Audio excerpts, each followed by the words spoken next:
Since I started going to ECPI for classes, the one thing that I have learned the hard way is that this educational institution is pretty much dominated by Windows. There are Mac labs available at the school, but let's be honest. To access your school email, to access your school login, to get to the ECPI website, it's all pretty much geared towards Internet Explorer. Whenever I try to access my email through Firefox or access my student login through Firefox, I have no problem. But it's not as efficient as doing it directly through Internet Explorer. Being that I have a Mac as my full-time computer, I pretty much didn't run into any reason as to why I should, look to change anything. Well, that all came to a head when I started taking the Introduction to Operating Systems class. My instructor in that class provides a lot of PowerPoint presentations for studying purposes, as well as a lot of Word documents from his website at ECPI. I didn't think I would have any trouble in accessing any of this work for school with my Mac because, my Mac comes with iWork applications like Pages for word processing and Numbers for Excel spreadsheets, as well as Keynote for PowerPoint presentation. One night I went to Panera, which is a favorite spot of mine to go to do homework or, do some studying, and I took out my MacBook Pro and accessed the ECPI website through Firefox on Wi-Fi.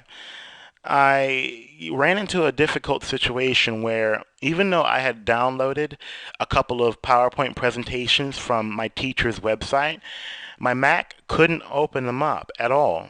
And it began to be a little bit unnerving for me.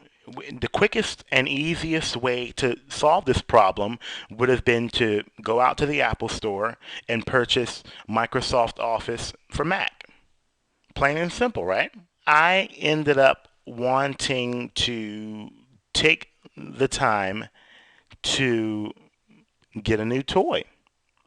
That was when the search began for the perfect Windows laptop for myself. I wanted to have a laptop that was less than 15.4 inches, a laptop that had built-in Wi-Fi as well as built-in Bluetooth, and a laptop that had a good amount of memory and a good amount of space in its hard drive for some storage. What drew me to this particular model is that out of all of the stereotypical 15-inch and 14-inch laptops, this small little thing just sort of just stood out of the corner of my eye, and I went over to go take a look at it, and I realized right off the bat that it is not like any other laptop. What makes this laptop different is that it is a tablet convertible model, which means that the screen, it's a touch screen that can be swiveled 180 degrees and then tilted downwards on top of the keyboard to become a tablet, a full functioning tablet. And it's great. I'm loving it. It's the HP Pavilion Entertainment PC model, and the series that it's from is the HP TX 2000 series. As you can see, it has a very glossy exterior here, and the overall size is about 12 inches. Now, once you open up the screen, it looks like any other laptop once you see it from this angle. You have your keyboard and your trackpad and your two mouse buttons, and everything just looks very well laid out. But that's where it all ends. If you take this laptop and swivel it in on itself and then bring it down, it clamps down over top of the keyboard and becomes a tablet.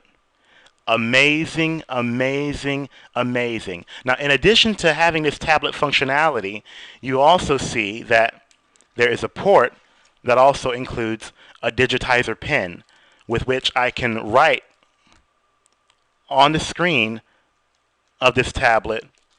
Now, what I'm going to do is take my thumb and swipe it over the reader to verify that it's me who's logging in. As you can see, I swipe my thumb and it's logged me in.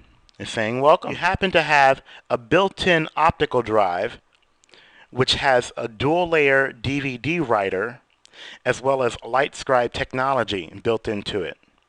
Now, LightScribe, I believe, is when you can pretty much imprint images onto the disk itself, and that's as far as I know. You have the AC adapter port here. Then you have the Express card port, as well as the SD card reader. But the one thing that you will see is that this is not an Express card that is in here. It's a remote that can be stored into the Express card slot. You have your power button that you use to slide to turn on the device. And then you have 3 ports. You have 2 headphone ports, and I believe that is a microphone port, a line in, I guess. As well as the infrared, as well as an infrared receiver. On this side, you have a switch that controls the Wi-Fi. And then on this side, you have a USB port, as well as I believe that's Ethernet, and then an expansion port. And then you have your VGA and your S-Video. You have your vents for the fans, and then on the opposite side, you have 2 USB ports and a modem hookup. You also have external buttons to control the multimedia library. Like these are for the DVD. When you're playing a DVD, you can activate these buttons to do anything that you want to do. It's very neat to put it into the tablet mode and to use it and to have it recognize my handwriting, which is very accurate when it comes to doing that. And I will provide some video later on when I have time to show that to you guys.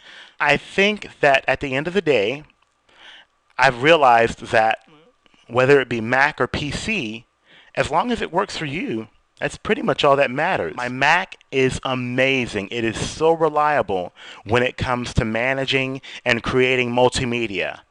To be able to take video footage and to edit it all together into a movie project, and then to be able to take that movie project and port it over into a DVD, it's an amazing concept that comes with every Mac right out of the box, courtesy of iLife. It's an amazing thing. In another respect, though, my loyalty to Apple begins to hit a brick wall. And that's when it comes to Office applications like word processing and what have you. iWork for the Mac it's a very capable application, but to be honest, for me personally, it has been quite lacking. And I'm thinking it's only because for the longest time while I was in school, I become accustomed to Microsoft Word and Excel and PowerPoint, and that's basically all there is to it. It's gotten to a point where even though I went out and purchased iWork, I've hardly been using it at all for anything. I didn't want to be a Mac user who is totally unfamiliar with the Windows world when it came to using its hardware. I didn't want to be only familiar with, Mac OS X and not know a thing about Windows Vista. I wanted to be able to broaden my horizons and make myself a bit more marketable when it came to searching for jobs. So I think having this new PC laptop is going to be a great benefit for me.